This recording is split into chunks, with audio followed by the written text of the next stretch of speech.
Muli po, magandang gabi mga ka-blessing. Ka-blessing. At salamat po sa inyong oras na inilaan upang samahan kami sa pag-aaral ng salita ng ating Diyos. And para sa ating episode ngayong gabi, ang title po natin ay Pinamagatang. Title natin ay Pinamagatang. Ang ating sa episode, Blessing in Tandem episode, our 13. Kasi lang last time, 12, tama. Or 10, 11. So this is our 11th Blessing in Tandem episode. At ito ay pinamagatang How to Control Your Tongue. Parang ginawa mo. Ako ba yung inspiration mo dito?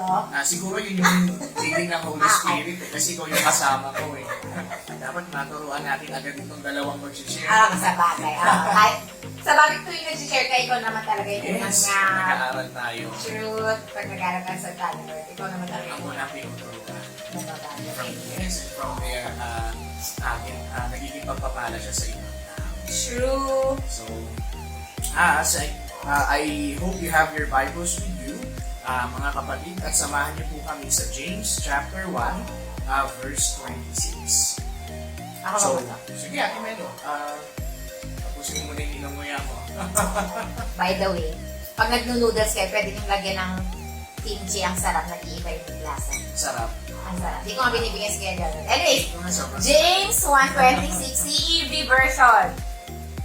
If you think you are being religious but can't control your tongue, you are fooling yourself and everything you do is useless.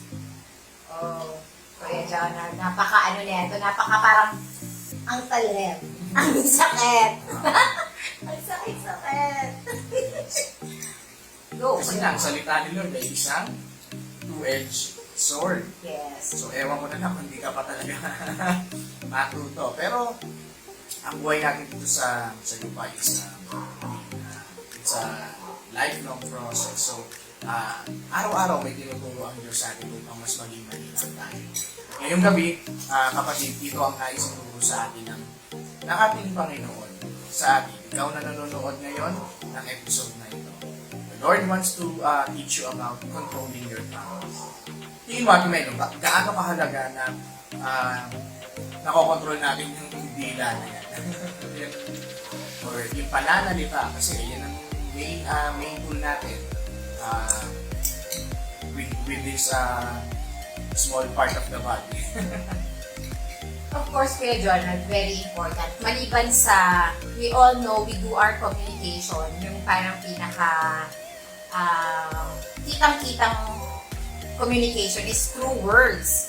So, nagamit yung, siyempre, para makapag-produce ng sound, yung tongue or ganyan. So, napaka-importante, pero feeling ko naman, Kuya Jonah, lahat naman siguro guilty at some point or another. Yes. Nagkaroon tayo bang lahat na parang feeling natin, OMG, na parang nasobrahan yata yung matabil ko or may nasabi.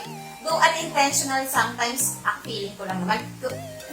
Mag-comment kayo dyan kung hindi nyo pa yung nagawa ever in your life na nakapanakit kayo ng ibang tao. Yung parang, I'm very confident na hindi ka pa ako nakakasakit ng ibang tao with the words. Sana all, no? Diba? Sana all. Teach me how. Training nyo nga po ako. Meron na kayong scholar. Training nyo nga po ako. Mag-enroll ako forever. Pero dito, nakita na natin sa James 1:26, if you think you are being religious but cannot control your tongue, you are fooling yourself. Sabi, you are fooling yourself. Yes. Niloloko nyo lang ang inyong sarili. At lahat ng inyong ginagawa, sabi, and everything you do is useless. Yes. Walang katuturan. Diba? Walang Parang kakwenta-kwenta. kung hindi mo pala na kokontrol yung dila mo, yung bibig mo, o yung mga bawat salitang lumalabas sa yung bibig. OMG. Parang sinasabi, pinapaalalahanan tayo ni Lord na dapat tayo ay maging cautious and maging tactful. Yun ay kung bago mo sabihin, pinag-iisipan mo munang mabuti. Oo. Diba? Kumbaga sa social media, parang think before you click. Diba? Pero syempre, sabi nga natin, lahat naman na tayo ay nagkaroon na guilty tayo sa mga ganyang point ng ating buhay. Yes. pwedeng magbago. At saka everyday natututunan naman talaga Yes. to improve your, the way you communicate with other people. The way you use your tongue. Diba? The way, kasi ako, nung kabataan ko, feeling ko, napaka-ano ko talaga eh. Napaka-guilty and I'm very honest. Hello pala sa kuya ko, nanonood siya. Minsan lang yan manood. Pero na, so, yun na nga. So, feeling ko nung bata ako, talagang super tabil ko din talaga. Though matabil pa rin naman ako, pero may kasama ng pagmamature and napipigilan ko na yung nagagal. Hindi ka ganun ka na. Nakakagat ka na yung dila ko kapag o ikaw naman mag-share, parang ako lang dito yung talagang ano Bakit naman parang naninisi ka na? para lang, ano lang, hindi yung parang ako lang. Bakit parang ang kasalanan ko? Bobby. Gaya nga na nabanggit ni Ate Melo kanina, one way or another we had that same experience wherein we were not able to control what we say. And little we know, we were hurting other people. Yeah.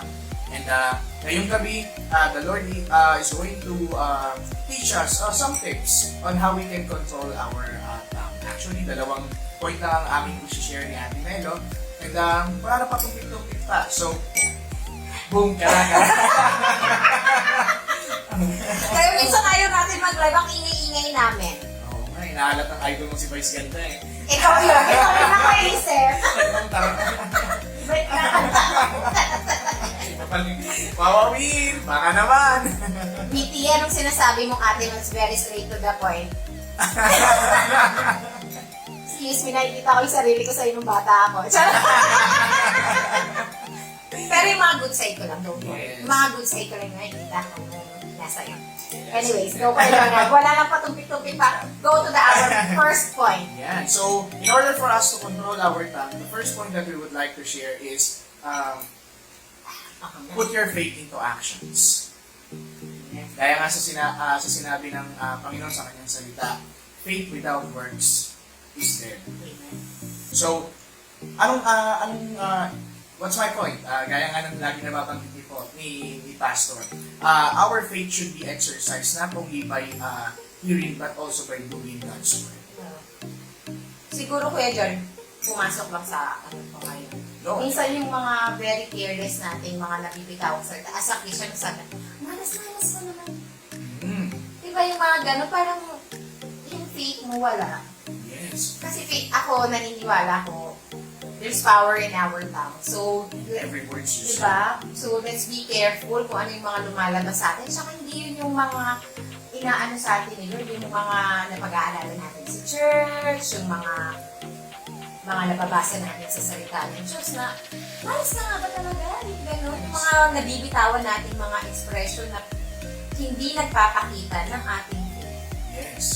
Hindi nag-glorify kay Lord. Yes. So, what we would like to share mga kapatid is sa mga small expressions na nababanggit natin on a daily basis, nawawalan tayo ng control sa mga sinasabi natin. Little by little, parang kanta yun.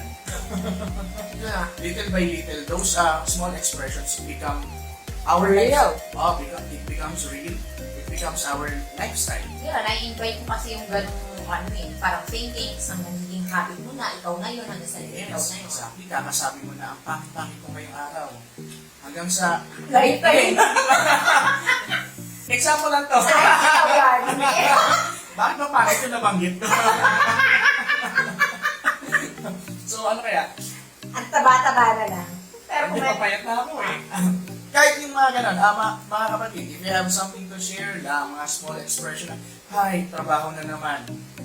Hi, Monday na naman. Yes. Yung mga ganung maliliit na expression, Let's control our let's tongue. control our tongue. Kasi then again, what we say is basically what we were already thinking of. Actually, that's the abundance of your heart. The abundance of the heart, the mouth speaks, di ba? So, kung ano yung lumalabas sa yung bibig, papakita ng faith mo yan, di ba? Yes, No? exactly. Kung saan ka ba tumutungtong talaga sa inyong pananampalataya. Totoo. So mga kapatid, let every testing na nararanasan natin be a testimony. Yes, totoo yan. Let the mess that you're in right now become a message True. to other people. Narinig ko yan kay Pastor Stephen Prado. So, how are we going to accomplish that? Is by putting our faith into exercise.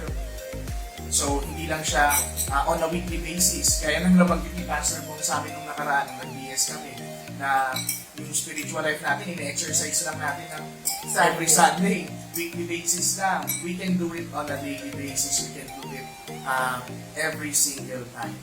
And the more we do it, the more it becomes our lifestyle. And the more we can control our tongue. Totoo yan, Kuya Jonathan. At saka, kasi sa lumalabas sa ating bibig, di ba kanina yung naging sample ko, yung parang, yun yung nai-invite mo, there's power in your tongue. And at the same time, kapag hindi natin kinokontrol yung sarili natin, either nagiging blessing tayo, or nagiging kabigatan sa ibang tao. Amen. Siguro, kung meron man ako masishare na real life experience, and syempre, sa mga nakikinig sa atin na mas bata-bata sa akin, yun siguro yung na kapag hindi ka naging maingat or hindi mo kinontrol yung dila mo, nagiging pagpapala ka or kabigatan sa ibang tao. So, kapag kinokontrol mo, din na pumapasok na yung nagiging pagpapala ka. Maraming taong gustong you're around them. Kasi yung mga naririnig nilang salita sa'yo, always uplifting. Hindi yung parang mga 2 words pa lang, 2 sentence na, down na. Yung down pa. Exactly. Kaya, so, yun yung real life experience. So, pwede pa naman magbata. And mga kapatid, if you have an experience about controlling your tongue by putting your faith into exercise, putting your faith into actions, you can comment down below and magiging pagpapala yan. Basically, it's already a testimony sa kabutihan ng Diyos. And napaisip lang din ako, Ate Melo, sa nabanggit mo kanina, yung what we say attracts Yung mga pangyayari yung mga mangyayari sa'yo. And at the same time, what we say also attracts the people na may ganung may ganung mentality. Siguro, what's my point? The more we say bad things, mga negative things na lumalabas sa bibig natin, mga basurang lumalabas sa bibig natin, sooner or later, it attracts the same set of people. True. And it doesn't benefit us. It doesn't benefit us at all. Yeah, nagiging downside. Nagiging downside na. So, maging paalala ito at mga kapatid na the moment, by controlling our tongue, by putting our faith into actions, we attract those people as well who are putting their faith into actions. Yes. Kung sabi nga ni Pastor po, para po kung ginagatungan kapag naglilingkod ka rin sa Panginoon. Kasi nga, nag-boost siya, na-uplift siya, mas na-encourage siya. And at the same time, tayo rin, na-encourage din tayo with one another. On the other hand, if the words that come out of our mouth ay mga panglalait, pangmutya, paninira, it attracts the same set of people na ganun lang din ang mga ginagawa. Siguro, Siguro, Kuya Jonathan, ito din, real life ulit naman. Puro na ako real life, ano?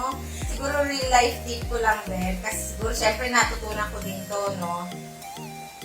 Siguro, pag kunyari yung parang naisip mo na gusto mong sabihin, hinga ka muna ng 3 seconds. mga 3 seconds. Yung parang, though, may mga moments na matalino pa rin talaga ako. Pero may mga moments na rin talaga ako na bago ko sabihin, iisip ko, ano ka naman? Ano magiging reaction niya? So, sa mga hindi naka-experience sa akin, sorry. I'm learning pa. I'm still learning. Work in progress. Pero at least nagbago. Di ba, Lola Del? Pa-comment ka, Lola Del. Di ba, nagbago na ako? Inandyan na. Syempre, you have to put yourself on at the shoe of the other people. Yes. So, kung sino man yung makakanig. What would you feel if you were on his Oo, situation? pag sinabi ko ba to, ano kayang mararamdaman niya? So, kahit minsan parang joke. Yung parang, yung mga unnecessary comments naman, yan din. Unsolicited advice, unsolicited opinion. Tsaka yung mga magsabi lang tayo ng ano. Kunyari, ngayon na nga lang kumaten sa Diyos. Di ba bigla kang pumayat? Ganyan. Yung parang talaga sabi, ang hagad-hagad ng tao. Tsaka huwag nga kayo mag-comment din sa biglang pagtaba. Charot! Hindi, yung mga, ano mo, yung mga sensitive topics, Yes, exactly. iwasan natin yun. Tsaka siguro alamin natin. Yes, Alex, diba? You feel me. So, so yung mga yan, body weight, mga sabing, May nabasa ako na those are some of the sensitive topics to talk about. Body weight, skin color. at saka feeling ko yung mga plans nila, like, kailan ka nagkakasal? Kailan ka ba mag-aasawa? Kailan ka ba mag-aasawa? Ganyan. So, yung mga ganun. Parang less control kung pwede naman hindi tayo yung mapakausi sa buhay ng Buhay ng iba. may buhay. Unless you're super duper Exactly. close. Like talagang alam nyo naman talaga kung sino yung mga super duper type nyo talaga. Yes, So, that you wouldn't feel bad if if in case they nag-intrude ask. sila sa personal life mo, yung parang nangyayari. Kasi may mga times naman talaga na ayaw natin ng nag-share talaga ng Yes. mga personal life unless we're very comfortable with that Exactly. person. So, yung mga ganun, mga sensitive topics, like yung mga, tsaka yung mga hairstyle. May hairstyle mo, pa ba? May paghawa ka. Ay, hindi, pwede na. Bakit may Hindi, ano ka lang, naisip ko lang. So, yung mga ganun na, parang, Yes. very small thing na akala natin, ano ba yan, ang simple-simple lang, na-open agad, hindi na nagsimba. Ang baba naman ng kanyang, tapos ano na natin, ang hina ng faith niya, diba? Pero, hindi kasi natin alam kung ano yung nararamdaman ng tao na yun that time. Baka talagang nag-struggle naman siya mag-lose weight. Or yung gubit na yun, gustong-gusto niya. Yes. Pakiramdam niya. Or tingin niya sa sarili niya, siya na ang pinakamagandang lalaki. Or kaya naman, baka naman aware din yung tao na yun na pangit yung pagkakagusto sa kanya. But you don't have to dig the asin to the sugat. Alam niyo yun? You Yung don't mga, have to reiterate. yung mga ganong bagay, siguro iwasan na lang natin. Unless talaga super duper. Tsaka, alam mong kadautan mo. Yes. So, aalamin nyo talaga. Aalamin nyo talaga na, so, yun dyan papasok, how to control your tongue. So, yung mga ganyan accident, yung mga super simple, na ano na natin, na bubuan notice, na kala natin okay lang sa iba, tapos mamamalaya natin, hindi na nagsisimba. Yung pala dahil sa sobrang katabilan ng at, uy, bigla kang tumaba. Insulin. Kasi nalugalo pa yung dito mo, no? Okay na. Galing ka ba sa beach? Ang itim mo ba? Hindi ka nga naglalabas ng bahay. Yun. May koji ka ng koji, tapos yung koji Diba? ka. Tapos comment ako, galing kang beach, ganyan. Alam mo yung ilang beses nga siya nagtingin sa salamin, nagtingin. Tapos pag nakita ka, na-put down mo na yung confidence ng Exactly. isang tao. So yun lang yung mga simple things na dapat nating maging aware. So, by then, our faith is being put into practice, which gives glory to God. Yes. At hindi nabubulaan yung ating pananampalataya. Ay, Christian ba yun? Nakibitin naman yan magsasabi. Nabiyan akong maitim. Pero don't get us wrong. Hindi mo naman kailangan bulahin yung isang tao para Yes. masabi mo lang, oh, sige, sabi nila, Kuya Jor, nagpakita ng faith, ganyan. Kuya, ganda mo. Parang, pero kunyari, hindi mo naman talaga na-appreciate. Better, wag ka na lang mag-comment. Yeah. If you Then, don't have something nice to say, then just oo. Kasi mag-live, no? So, yun na. Doon na ako, Kuya Jor. Okay na ako doon. Amen. So, Ay! then again, Teka, nabasa ko yung ano ni Lola Del. Oo naman. Bumait na daw ako sa kabutihan ni Lord. Yun ba yung Lola Del? Amen. Lola Del, sadyang mabuti ang ating Diyos. Ay, nag-Lola Del, magaling tayo dyan. Yung mga hindi nag-react ha, huwag kayong mag-asa sa akin. Pag-go. So yun, then again mga kapatid, if you have something to share about your personal experience, feel free to comment down below. Then again, ito ay pagpapala, ito ay testimony ng kabutihan ng ating Diyos. Dahil sapagkat lahat tayo ay working in progress. Work in progress. Work in progress. Pero teka lang, Daddy, before tayo mag-go sa ating point 2, may nagsabi, yung mga di kayang tapusin ng 10 seconds, di dapat natin sinasabi sa kanila. So, ito ba ating iti yung mga hindi kayang panindigan? Ganon? Para pag may sinabi, dapat panindigan. At saka kung kunyari, hindi mo naman talaga mean, kung ayaw mo naman talaga, sabihin mo na lang. Sana kinontrol mo yung tongue mo. Hindi mo naman din kaya. Hindi mo naman pala kayang kontrolin yung puso mo. Siguraduhin mong di talaga tayo pwede. Ganda ng muni-muni. Anyways, akala natin iti. Hello, Miti. Ago, kuya. Alright, so mga kapatid, I hope then again, the Lord is teaching us tonight about controlling our tongue. And how it is by putting our faith into action. So for our next point, aside from putting our faith into actions, we can control our tongue by putting efforts on what's under our control. Ate Melo, Go, kuya Jonah, go. actually nakita ko sa Proverbs, a prudent holds their tongues. Hindi ko alam yung prudent. Maingat. Parang careful, yan. Maingat yan, yung English ko lang. Okay. So prudent, synonym mo siya sa careful. Parang tactful, yung pag-isipan mo na. Hindi ba taklesa? Taklesa, taklesa. Yeah, tactless. So yung kabaliktaran nun, tactful. Wow. So there's the tact, you know. Okay, oo nga. So yun nga, nabasa ko sa Proverbs, yung the prudent holds their tongue. So ang taong marunong, taong maingat ay maingat din sa kanyang sinasabi. True. Totoo yan, Kuya Jonah. So, the tongue is one of the smallest part of the body, yet the most difficult to manage. Manage. Nakaya. Ganyan. Parang dyan talaga tayo iikot. Sorry. Dyan lang tayo iikot. Eh, yung tongue natin, parang ganito lang. Mas malaki pa nga yung kamay. Yung kamay mo. Yung paa mo, pero yung mga paa, kamay.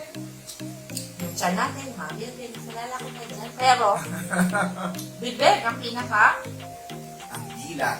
dila, And lift up a person or it can bring down. Bring them down, tear them down. Yeah.